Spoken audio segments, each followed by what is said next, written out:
Question number 55. Figure shows a smooth track, a part of which is a circle of radius r. A block of mass small m is pushed against a spring of spring constant k, fixed at the left end and then released. देखो ये जो आप track देख रहे हो, this is a smooth track, और यहाँ पे ट्रैक जो है सर्कुलर शेप में, सर्कुलर शेप का जो रेडियस है that is equal to r. This is a block of mass m, और हमने क्या किया, स्प्रिंग के अगेंस्ट इसे प्रेस किया. ओके और फिर इसके बाद ब्लॉक को रिलीज कर दिया. Okay find the initial compression of the spring so that the block presses the track with a force mg when it reaches point p. देखो यहाँ पे स्प्रिंग में हमें कितना इनिशियल कंप्रेशन करना है ये बताना है, सच दैट जब ब्लॉक यहाँ पहुंचेगा. ओके तो ये ट्रैक को कितने फोर्स से प्रेस करे, with a force mg. Correct, मतलब यहाँ पे नॉर्मल फोर्स ब्लॉक पे कितना लगे mg, या फिर ब्लॉक इस पे नॉर्मल फोर्स कितना लगा है mg के equal. Okay where the radius of the track is horizontal. मतलब इस पॉइंट P पे जो रेडियस ऑफ द ट्रैक है ना, ये रेडियस वेक्टर ड्रॉ करोगे तो वो हॉरिजॉन्टल आ जाएगा. मतलब बताया जा रहा है कि जो P पॉइंट है और सेंटर है वो सेम लेवल पे है. करेक्ट, चलो ध्यान से देखो कैसे सॉल्व करेंगे.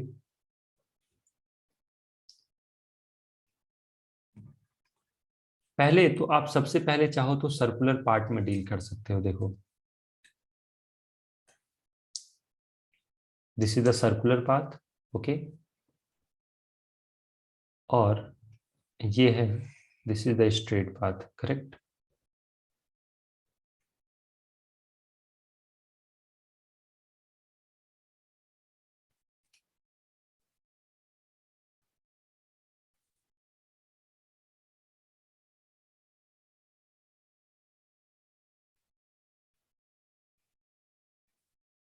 अब ध्यान से देखना, जब ये ब्लॉक यहां पे पहुंचेगा, okay this is the centre of the circular track, और जब ये ब्लॉक यहाँ पे पहुंचेगा तो क्या मैं बोल सकता हूँ कि इस ब्लॉक की कुछ वेलोसिटी होगी यहाँ पे. Okay this is the block, और यहाँ पे इस ब्लॉक की कुछ वेलोसिटी होगी.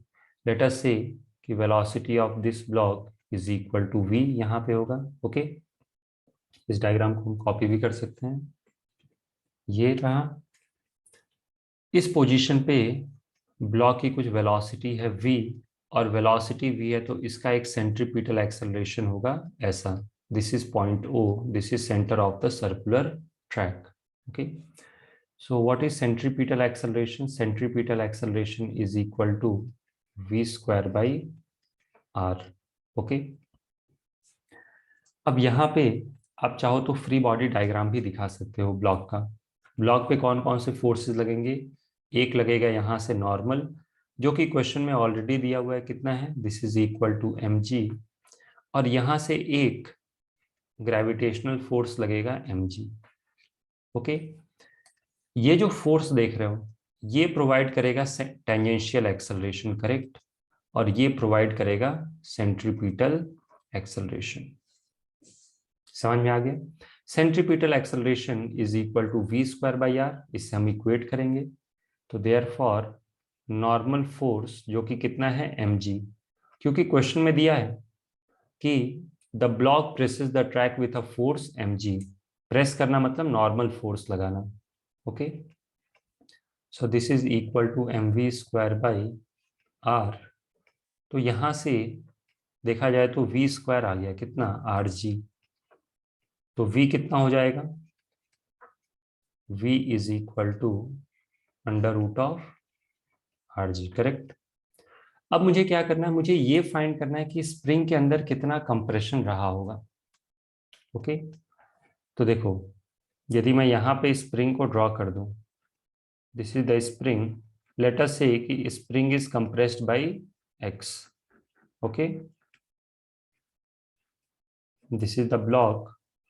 ओके और स्प्रिंग के अंदर कंप्रेशन कितना है, x के इक्वल. अब आप क्या करो, मैकेनिकल एनर्जी सिस्टम की कंजर्व कर दो. ओके इफ वी कंसीडर, देखो इनिशियली ये यहाँ पे है, this is the initial system. यदि आप फाइनल सिस्टम ड्रॉ करना चाहते हो तो ये हो जाएगा हमारा final system.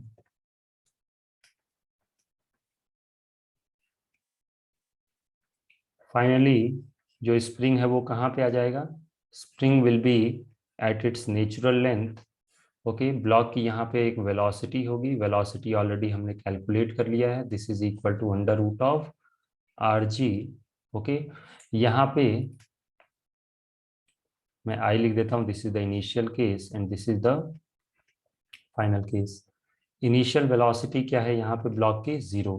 Initial compression in the spring क्या है, x, जो कि मुझे फाइंड करना है। ओके, अब आप क्या करो, इसी को reference gravitational potential energy 0 assume कर सकते हो। This is reference gravitational potential energy 0, क्योंकि यहाँ पे एक ग्रेविटेशनल पोटेंशियल एनर्जी भी एसोसिएट होगी। Correct, this is gravitational potential energy का रेफरेंस। इस रेफरेंस से ब्लॉक कितना ऊपर है, ब्लॉक है r डिस्टेंस ऊपर। ओके, ये जो हाइट आप देख रहे हो, दिस हाइट आप ऐसे मार्क कर सकते हो, this height is equal to r।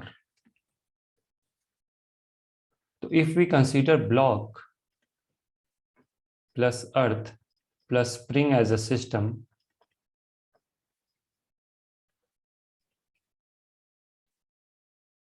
तो यहाँ पे देखो ब्लॉक पे कौन कौन से फोर्सेस लग रहे हैं, एक mg लग रहा है, दूसरा स्प्रिंग लग रहा है। नॉर्मल फोर्स का वर्क डन क्या होगा, 0। ओके, तो mg क्या हो जाएगा, since earth is in the system, mg is internal conservative force, spring is also internal conservative force. इसका मतलब मैकेनिकल एनर्जी इज कंजर्व्ड। आप चाहो तो पूरा स्टेटमेंट लिख सकते हो क्योंकि मैकेनिकल एनर्जी यहाँ पे कंजर्व्ड है। ओके, तो यहाँ पे mechanical energy is conserved, this implies mechanical energy initial is equal to mechanical energy final. Okay, अब मैकेनिकल एनर्जी में क्या क्या है, kinetic energy initial plus potential energy initial. अब देखो पोटेंशियल एनर्जी स्प्रिंग के पास भी होगा और एक ग्रेविटेशनल पोटेंशियल एनर्जी भी होगा। ओके, तो ये दो पार्ट में हम लिखेंगे, this is kinetic energy final plus potential energy final. Potential energy क्या क्या होगा, स्प्रिंग होगा, प्लस पोटेंशियल एनर्जी फाइनल क्या होगा, ग्रेविटेशनल होगा। Okay, what is initial kinetic energy, देखो इनिशियली ब्लॉक रेस्ट पे है तो initial kinetic energy 0। Initial gravitational potential energy 0 क्योंकि ये रेफरेंस लेवल पे ही है। Okay, initial compression in the spring is x, so initial potential energy of the spring will be half k x square। तो kinetic energy 0, spring के अंदर potential energy कितना होगा, half k x square, यही x मुझे find करना है। Gravitational potential energy कितना होगा, 0। फाइनल काइनेटिक एनर्जी क्या हो जाएगा, half M we square, v की वैल्यू आप आर जी भी रख सकते हो, मतलब वी स्क्वायर की वैल्यू। तो final kinetic energy is half M we square. Final spring की पोटेंशियल एनर्जी क्या हो जाएगी, 0, क्योंकि स्प्रिंग फाइनली नेचुरल लेंथ पे आ गया। Final gravitational potential energy is M g h and h is equal to r. तो यहां से फाइनल इक्वेशन लिखते हैं हम लोग, half k x square is equal to half M we square कितना हो जाएगा, r g plus M g r, so this is equal to 3 mg r by 2। Denominator में 2 से 2 कैंसिल होगा, k x square is equal to 3 mg r. Okay, so what is x, या फिर what is x square, x square की value हो जाएगी 3 mg r by के, तो x कितना हो जाएगा, x will be equal to 3 mg r upon k equal. Okay, तो ये आ गया हमारा initial compression in the spring जो कि क्वेश्चन में पूछा था। ओके, next question number 56। The bob of a stationary pendulum is given a sharp hit to impart a horizontal speed of under root of 3gl. Find the angle rotated by the string before it becomes slack.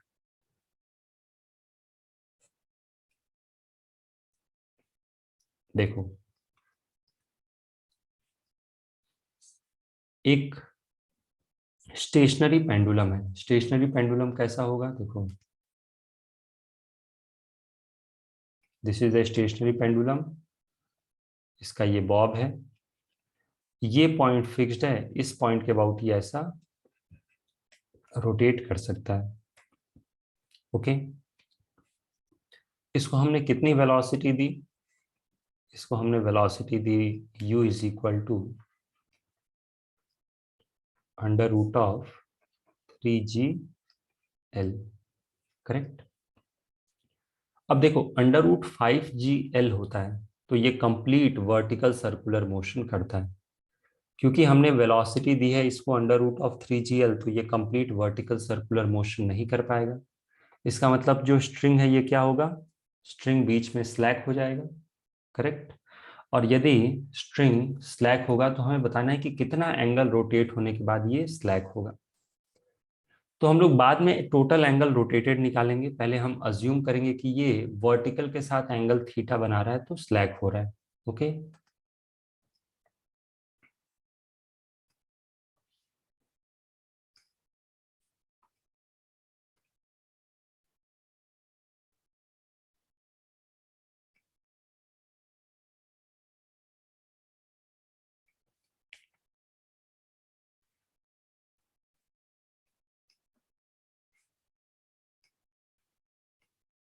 This is velocity u। Okay, अब हम लोग क्या करेंगे? हम लोग assume करेंगे कि इस पोजीशन पे ये स्लैक हो रहा है।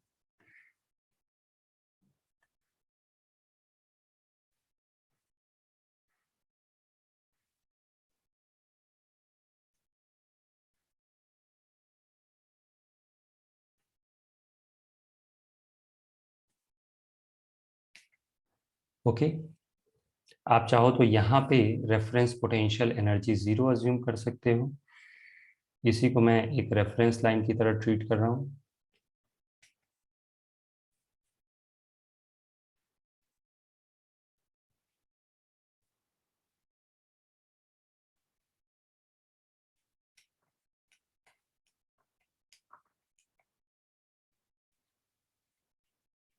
यहाँ पे मैंने अज्यूम कर लिया कि रेफरेंस पोटेंशियल एनर्जी जो ग्रेविटेशनल होगा वो 0 आ रहा है। Okay,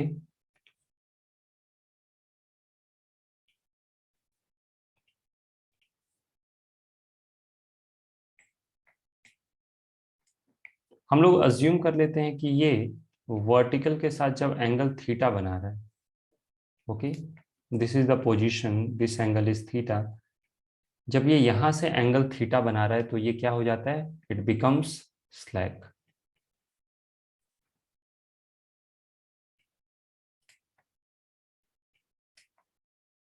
this angle is theta. Okay, यहां पे ये स्लैक हो जाता है। स्लैक होने का मतलब क्या होता है? स्लैक होने का मतलब होता है कि टेंशन इज इक्वल टू 0। आप चाहो तो शुरू में ही लिख सकते हो, slack implies tension in the string becomes equal to 0। तो हम लोग अज्यूम करेंगे कि यहाँ पे ये क्या हो जा रहा है? स्लैक हो जा रहा है। ओके, देखो इसकी वेलोसिटी क्या होगी यहाँ पे? इस इंस्टेंट पे इसकी वेलोसिटी होगी कुछ v के इक्वल। यदि इसकी वेलोसिटी v है तो क्या मैं बोल सकता हूँ कि इसका कुछ सेंट्रीपिटल एक्सेलरेशन होगा ac। ओके, तो इसको हम एक अलग डायग्राम में भी ड्रॉ कर सकते हैं। चलो इसको कॉपी कर लेते हैं पहले। अब देखो, इसके पास एक ऐसा सेंट्रीपिटल एक्सेलरेशन होगा। This is centripetal acceleration. Centripetal acceleration कितना होगा? v² बाई आर के इक्वल। ओके, सो सेंट्रीपिटल एक्सेलरेशन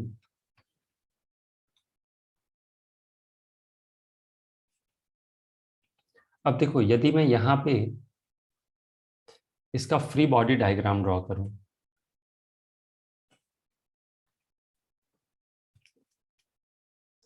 तो इस पे कौन कौन से फोर्सेस लगेंगे? एक तो अलोंग द स्ट्रिंग एक टेंशन फोर्स लगेगा, करेक्ट। तो ये लगा दिया मैंने एक टेंशन फोर्स टी। दूसरा क्या लगेगा, दूसरा इस पे लगेगा नीचे की तरफ mg, and this angle is also equal to theta. तो क्या मैं बोल सकता हूं कि mg के यहाँ पे दो कंपोनेंट होंगे? देखो mg के क्या क्या कंपोनेंट होंगे। एक तो यहां पे लगा tension, correct, this is tension T. ये जो mg है इसका एक कंपोनेंट आएगा थीटा की तरफ लेंगे तो ये हो जाएगा mg cos थीटा, और एक mg का टेंजेंशियल कंपोनेंट होगा t प्लस, ऐसे लिख दें क्या, t plus mg cos theta, और इसका जो टेंजेंशियल कंपोनेंट होगा ये कितना होगा, दिस इज,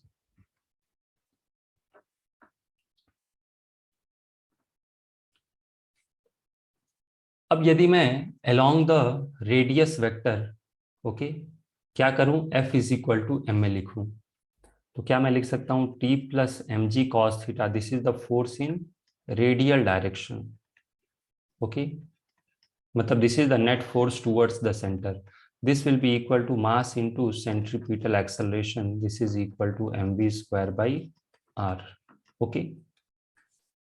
तो यहां से क्या आ गया, ये आ गया general equation, tension T is equal to mg cos theta is equal to mv square upon R, okay. अब मान लो जो स्ट्रिंग है वो इसी पॉइंट पे स्लैक हो रहा है, okay. If string becomes slack, if string becomes slack at this position,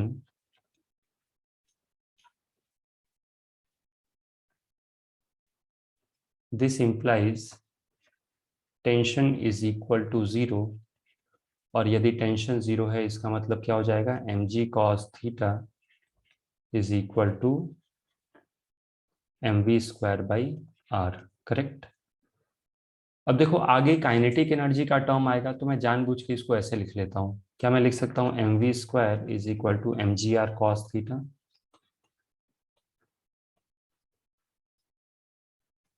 correct. तो ये आ गया हमारा पहला इक्वेशन। अब देखो यहाँ पे दो दो अननोन है, एक थीटा अननोन है और एक वी अननोन है, तो एक इक्वेशन और आएगा, और वो कहाँ से आएगा, from conservation of mechanical energy, जिसके लिए हमने ये डायग्राम ड्रॉ किया था, ओके।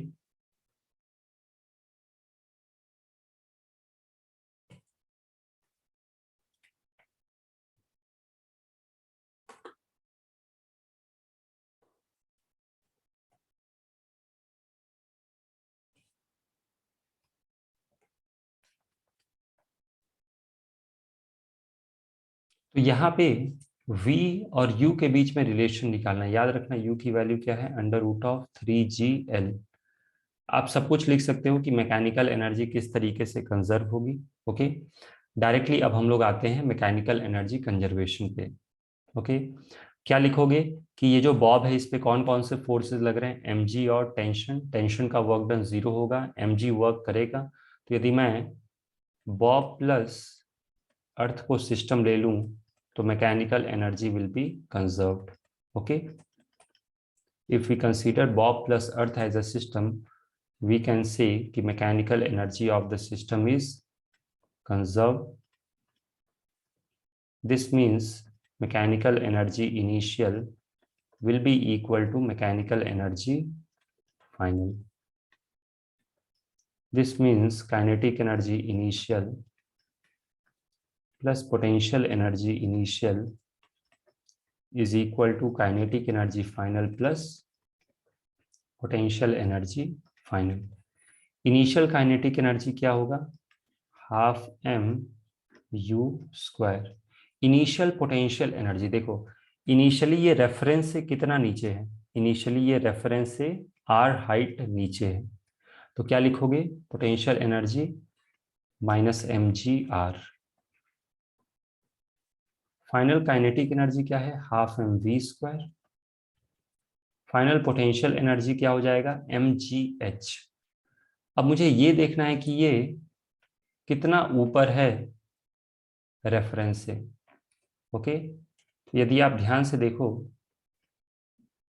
तो दिस एंगल इज थीटा, और ये जो देख रहे हो this is equal to L या फिर आर, आर लिख सकते हो ना। ओके, हमने बहुत सारी जगह पे एल लिख लिया है और बहुत सारी जगह पे हमने आर लिख लिया है, तो सारे आर को एल लिख लो। Okay,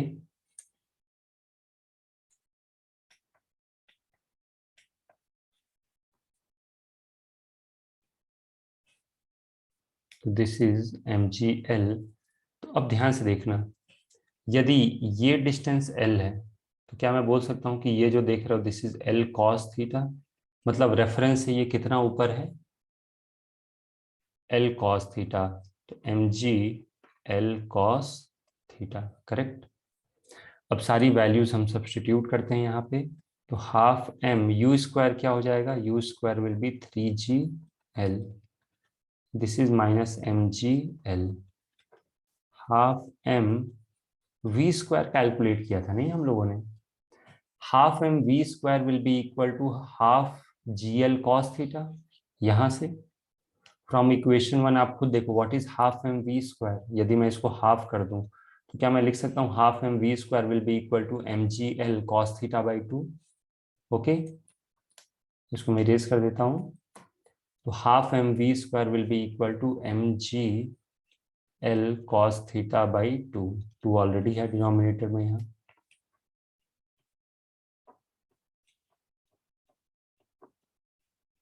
correct.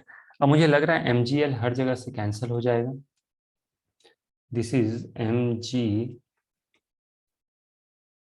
एल बाई 2, और ये कितना आ जाएगा, M G L into 3/2 into cos theta. M G L से एम जी एल कैंसिल होगा, हाफ से हाफ कैंसिल होगा, और जब आप कैलकुलेट करोगे तो बहुत ही डायरेक्टली यहाँ पे दिख रहा है कॉस थीटा इज 1/3। ओके, अच्छा answer cos, answer theta is equal to cos inverse 1/3 नहीं आएगा। ओके, आंसर क्या होगा हमारा, ध्यान से देखना,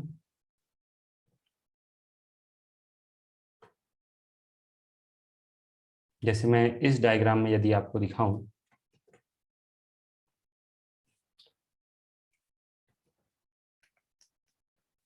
तो हम लोगों ने क्या कैलकुलेट कर लिया, हम लोगों ने कैलकुलेट किया कि ये कितने एंगल पे क्या होगा, ये स्लैक होगा। लेकिन आंसर पूछा है कि कितना एंगल ये टर्न करेगा स्लैक होने से पहले, तो क्या ये आंसर हो जाएगा, दिस एंगल इज अल्फा। तो हमारा आंसर क्या है, अल्फा है। ओके, तो एंगल टर्न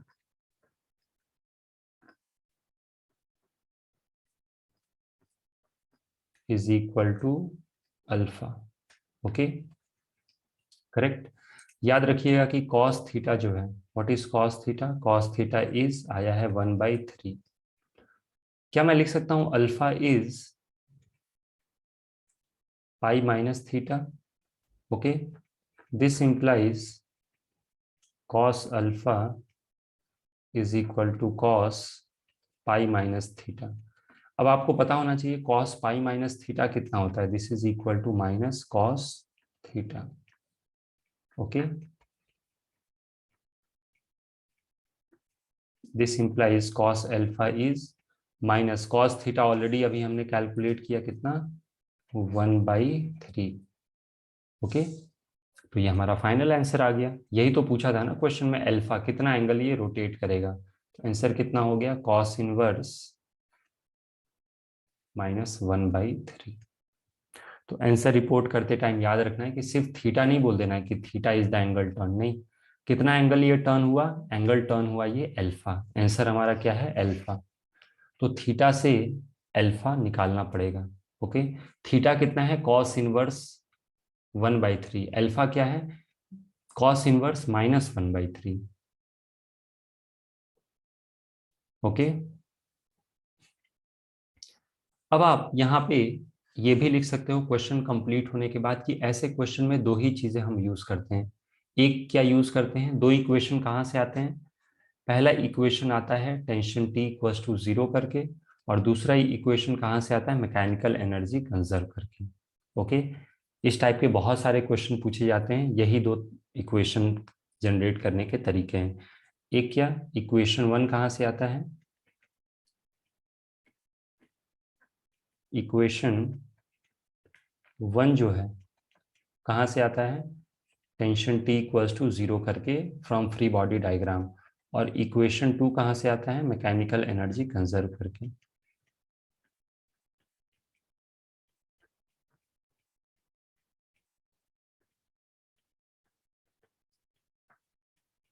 समझ में आ गया।